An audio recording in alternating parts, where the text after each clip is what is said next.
করে না, ভালো পড়াশোনা নেই, যোগ্যতা নেই, কিন্তু একটা জুটিয়ে নিয়েছে। জুটিয়ে নিয়ে এমন আবার বিবাহ করে ফেলছে।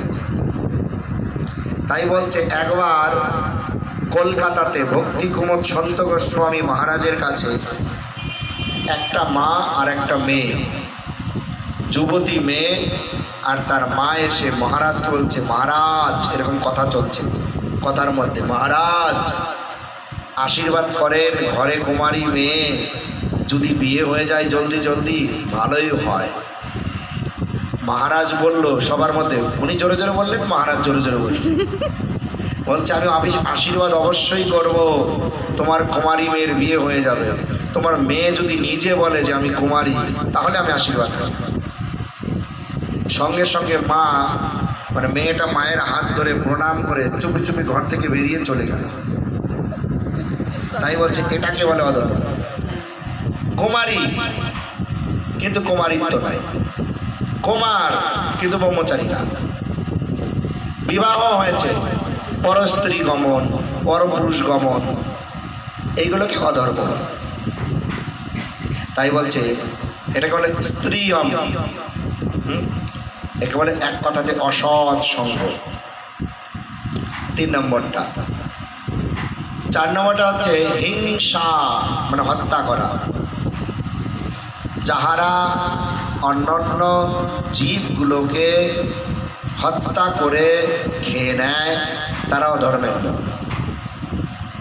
এখন প্রশ্ন করতে পারেন, তাহলে যারা নিরামিষ খায় তারাও তো ধান, চাল, গম, জব, তেল, ভুট্টা, ওই আপনার লতা পাতা সবই তো জীব, তাহলে তারাও জীব হত্যা করে।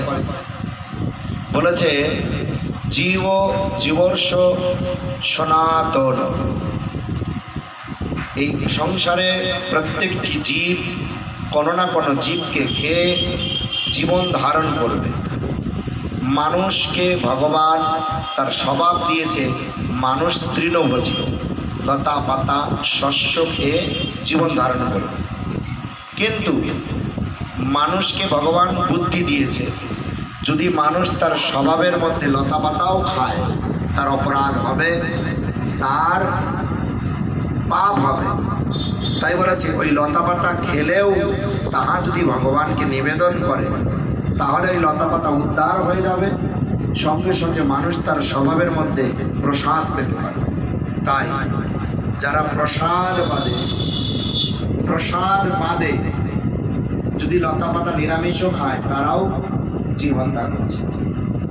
আর যারা মাছ, মাংস, পেঁয়াজ, রসুন, ডিম এইগুলো খায় তাদের কথা তো বলাই যাবে না। এনারা হচ্ছে তমগুণের লোক। তমগুণ বলতে তারা অন্ধকারে আছে।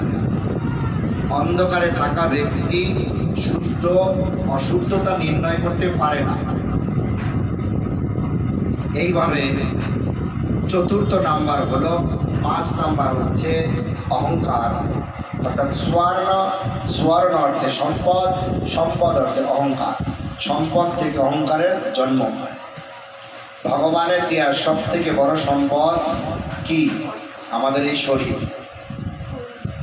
যে ব্যক্তি তার শরীরটা শুদ্ধ করে গোবিন্দ সেবায়, ভগবানের সেবায় লাগাতে পারবে না, সে পুরাটাই অধর্ম। শরীরটা শুদ্ধ করে যদি ভগবানের সেবায় না লাগানো যায় সে অধর্মের। আহার শুদ্ধি, ভূত শুদ্ধি দ্রবাস্মি। আহারকে শুদ্ধ করে, আহারকে শুদ্ধ করে, শরীরটাকে শুদ্ধ করে, সুন্দর দিব্যি আমরা ভগবানের দাসত্ব করে আমাদের মনুষ্য জীবনের সর্বোত্তম কল্যাণ। কিন্তু যাহারা এই শরীরকে পেয়ে যারা শুদ্ধ করছে না, বরঞ্চ তমগুণের মরা যেটা শ্মশানে রাখা হয় তাহা ভিতরে প্রবেশ করিয়া এই শরীরটাকে অশুদ্ধ করে দিচ্ছে, তারা অধর্মের। অধর্মের কয়টা স্থান? 5টি স্থান। প্রথমটা কি ছিল? জুয়া খেলা। জোরে বলো, কি ছিল? জুয়া খেলা। দ্বিতীয়টা কি ছিল? চতুর্থটা কি ছিল? জীব হত্যা। বাস্তবটা কি ছিল? অহংকার। তাহলে করবে এগুলো? আর কোনোদিন খাবে এগুলো? হ্যাঁ। স্বামী বলে যে যদি শুদ্ধ বৈষ্ণব হয় তিনি ভগবানের স্বরূপ, ভগবানের সেবক। পত্নী যদি শুদ্ধ বৈষ্ণবী হয় তিনি শক্তির প্রকাশ।